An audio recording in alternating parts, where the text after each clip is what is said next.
Nije bilo lagano dobiti ove nagrade što imamo u zadnjih par godina.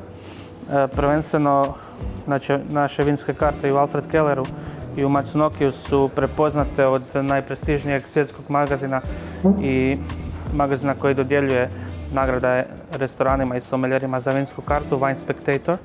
Mi imamo Best Awards of Excellent nagradu, 2 vinske čašice od moguće 3 u oba 2 restorana, što smo dobili prvu za Matsunoki 2021. godine i potom odmah godinu kasnije za Alfred Keller od 2022. i imamo to, znači svake godine, evo prije par tjedana je bio novi vodič je izašao i nalazimo se i za 2024. za oba restorana i iste nagrade u Wine Spectator. Put je bio težak doći do toga jer stjecao sam iskustva u nekim renomiranim restoranima prije u Hrvatskoj, a i bio sam dosta često i vani, prolazio tu i tamo, kušao nekolicinu dobrih vina i došlo mi je tu da, kad smo na Lošinju odlučili za taj projekt, da idemo u tom smjeru i evo, nagrade su tu, rad se je prepoznao i mislim, ja sam jako sretan. Ciljamo i težimo organizacijom vinskih evenata. Prijašnjih godina smo imali stvarno velike masterclassove, otkud sam dolazili renomirane vinarije iz Španjolske, iz Francuske, iz Italije. Mogu izdvojiti sa Sikaja, Tenuta San Guido, imali smo masterclass. Zatim smo imali prošle godine Billecart Salmon. Osobno je bio Antoine Roland Billecart, vlasnik šampanjerije i trenutni, znači glavni i odgovorni u vinariji u našem hotelu Alhambra. U Alfred Kelleru smo imali večeru sa njegovim šampanjcima.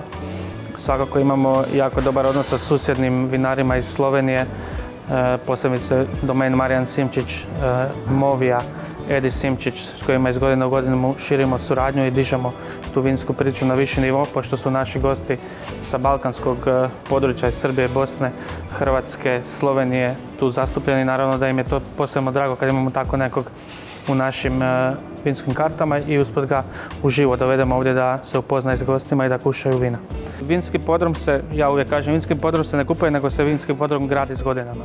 I također kolekcionarska vina koja izlaze svake godine, neka vina treba kupiti unaprijed, da ih tek dobiješ za 2 godine. To najčešće radimo sa Bordeauxima, ali imamo naravno i neke renomirane etikete koje su visoko nagrađivane, to mislim na 100 bodova od najboljih svjetskih kritičara, a za ta vina se ne može doći tako lako i samo reći ok, ja želim to vino, nego uz pomoć naših dugogodišnjih partnera i distributera s kojima imamo jako dobar odnos, oni nam omoguće to da se dobije tako nešto raritetno i rijetko.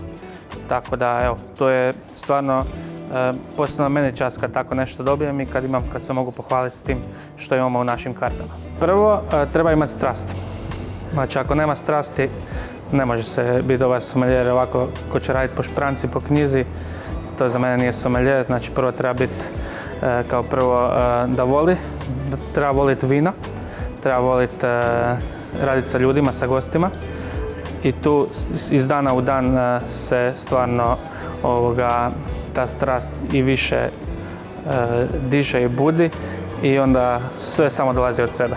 Tako da, naravno, puno edukacije, puno kušanja, puno učenja, čitanja, istraživanja, ali kažem, najbitnija za mene je ako se nema strast, dobar sommelier se ne postaje. Svi misle da su roze vina za žene, ali po meni, znači, dobar šampanjac,